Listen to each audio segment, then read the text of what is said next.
लोग खड़े हो जाएंगे। ऐसा नहीं कहते कि निस्वार्थ सेवा में बनी जाए। वही ना मोहब्बत जो है ना, ये मोहब्बत मोहब्बत कर गई अखियाँ न धड़कन के।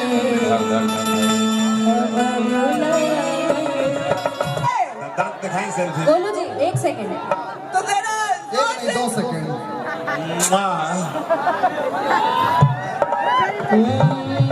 अरे कम से कम तालियां तो बजा दो, ताली नहीं थे बजाता लगा तो सब खा पी के पहुंच गए। अभी रात भर बाकी बा कार्यक्रम दिखावे जाओ भैया, ताली बजाओ तो चारों तरफ से देखल चाहता नहीं। डिम्पल जी कर ले उतार, क्या बात है, क्या बात है। हरदम को छोड़ ले पार,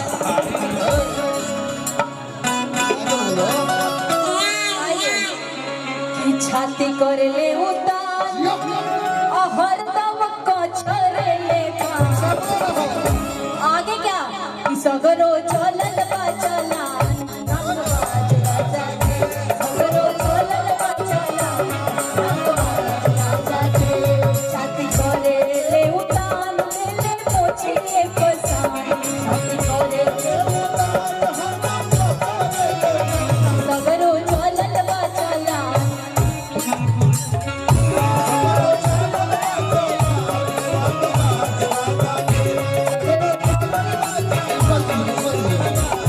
हेलो अरुण, क्या भैया बाढ़ जिला अध्यक्ष अरुण शाह जी के तरफ से 11,000 का पुरस्कार बा। हार्दिक अभिनंदन बा। हमने के ऐसे आशीर्वाद देते रही जाए, ताली बजा के वो आशीर्वाद दे दी जाए।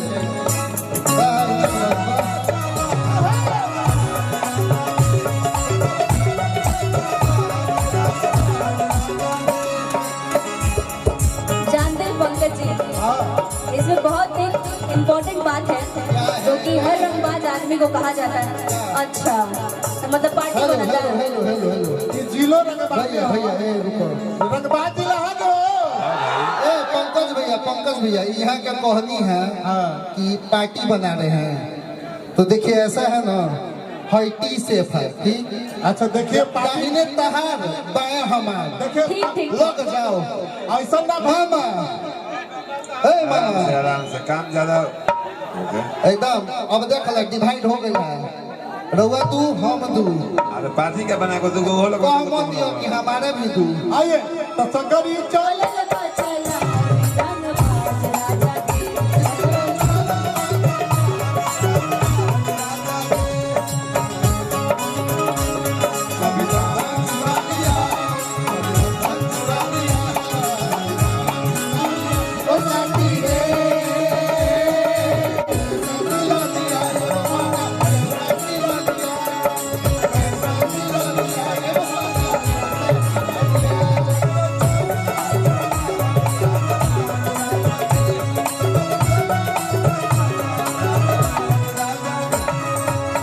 छोटे बाबा केस फौदारी के हुका उखाड़ी, हेलो हेलो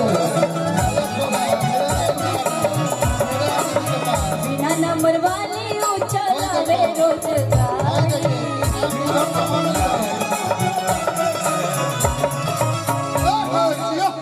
आके कर भाखल बड़वे जान, क्या बात है, क्या बात है। आती ही कोर्ट में बयान,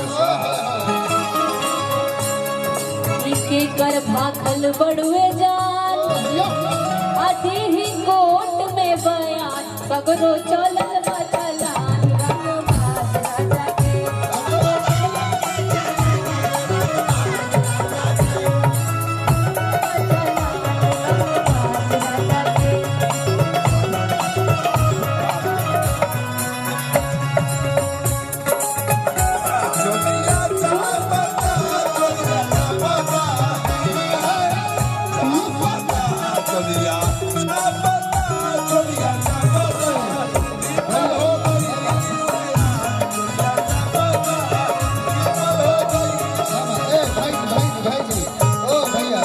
राजा के बचा के भैया आवे दा आवा भाई, छोड़ दो चाहे गोलू भैया अब नहीं नहीं नहीं, एक सेकंड एक सेकंड रिक्वेस्ट करता हूँ, एक सेकंड एक्सक्यूज मी आप एक सेकंड किसी को कुछ मत बोलिए। केहू केहू केहू के कुछ ना बोलो भैया, उन लोग के भी श्रद्धा, उन लोग के भी उमंग बा। गोलू जी एक सेकंड मेरी बात, हम सब जाने से आग्रह करल चाहतनी कि जितना भी जाना हो तरह लो पैसा लेगी, पैसा का होई, आप सबका प्यार जो है ना वो पैसे से कम है क्या? सही बात है ना? तो आप लोग जो भी जितने भी इधर लोग आ रहे हैं आप लोग मारिए मत, मना मत करिए, आराम से ये लोग खड़े हो जाएंगे। पैसा नहीं खाते निस्वार्थ सेवा में बन जाए। वही ना मोहब्बत जो है ना ये मोहब्बत मोहब्बत कर गई अखियाँ न धड़कन के खबर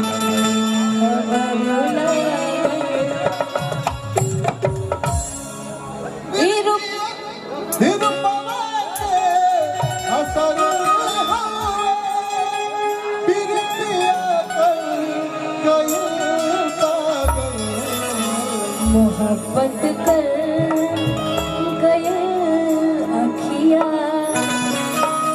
न धड़कन के खबर